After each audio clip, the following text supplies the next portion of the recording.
दोस्तों नमस्कार।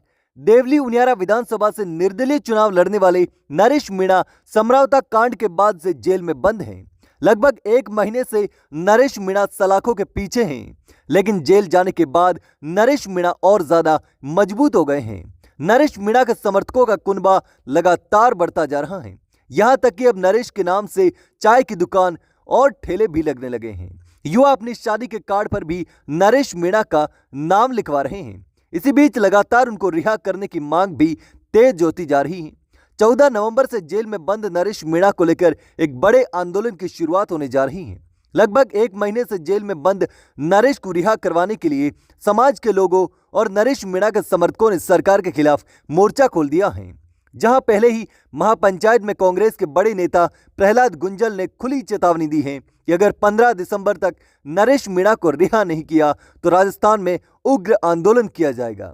लेकिन इसी बीच अब नरेश मीणा के एक और समर्थक ने सरकार को खुली चेतावनी दी है। इसके साथ ही चौथ का बरवाड़ा में आयोजित हुई सर्व समाज की महापंचायत में नरेश मीणा के समर्थक और टोंक जिला सरपंच संघ के अध्यक्ष मुकेश मीणा ने राजस्थान सरकार को खुली चेतावनी दी है। मुकेश मीणा ने कहा कि अगर 15 दिसंबर तक नरेश मीणा और उसके सभी साथियों को रिहा नहीं किया तो अगली महापंचायत देवली उनियारा विधानसभा क्षेत्र में होगी। इसके साथ ही मुकेश मीणा ने कहा कि 15 दिसंबर तक सरकार से रिहाई की उम्मीद कर रहे हैं। उन्होंने चेतावनी दी कि अगर सरकार उनकी मांगें पूरी नहीं करती तो इस बार वे एक बड़े जन आंदोलन की शुरुआत करेंगे, जिसमें सिर्फ देवली उनियारा क्षेत्र के नरेश मीणा के समर्थक ही भाग लेंगे। अब आइए जानते हैं कि यह समरावता कांड क्या है और क्यों इसने इतना बड़ा रूप ले लिया। दरअसल 13 नवंबर को राजस्थान में 7 विधानसभा सीटों पर उपचुनाव हो रहे थे और देवली उनियारा विधानसभा क्षेत्र के समरावता गांव में मतदान के दौरान बवाल मच गया। ग्रामीणों ने आरोप लगाया कि एसडीएम ने कुछ लोगों को जबरन वोट डलवा दिए। इस बात को लेकर निर्दलीय प्रत्याशी नरेश मीणा और एसडीएम के बीच तीखी बहस हुई। कहा जा रहा है कि इस बहस के बाद गुस्साए नरेश मीणा ने एसडीएम को थप्पड़ जड़ दिया। यह घटना सोशल मीडिया पर वायरल हो गई और इसके बाद समरावता गांव में रात भर संघर्ष हुआ।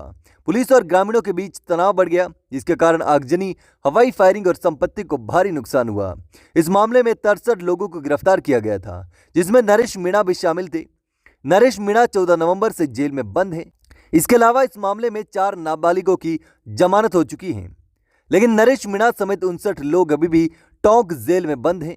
हाल ही में नरेश मीणा की जमानत याचिका को खारिज कर दिया गया है, जिससे उनकी रिहाई की उम्मीदें और भी कम हो गई हैं। दोस्तों, अब सवाल ये उठता है कि क्या सरकार नरेश मीणा और उसके समर्थकों की मांगों को मानते हुए उन्हें रिहा करेगी? क्या इस महापंचायत का दबाव सरकार पर काम करेगा या फिर यह मुद्दा और बड़ा हो जाएगा? जैसा कि मुकेश मीणा ने कहा है कि वे बड़े जन आंदोलन की तैयारी कर रहे हैं और यह देखना दिलचस्प होगा कि आगामी दिनों में क्या होता है। तो दोस्तों, आपको क्या लगता है? मुझे कमेंट करके ज़रूर बताना।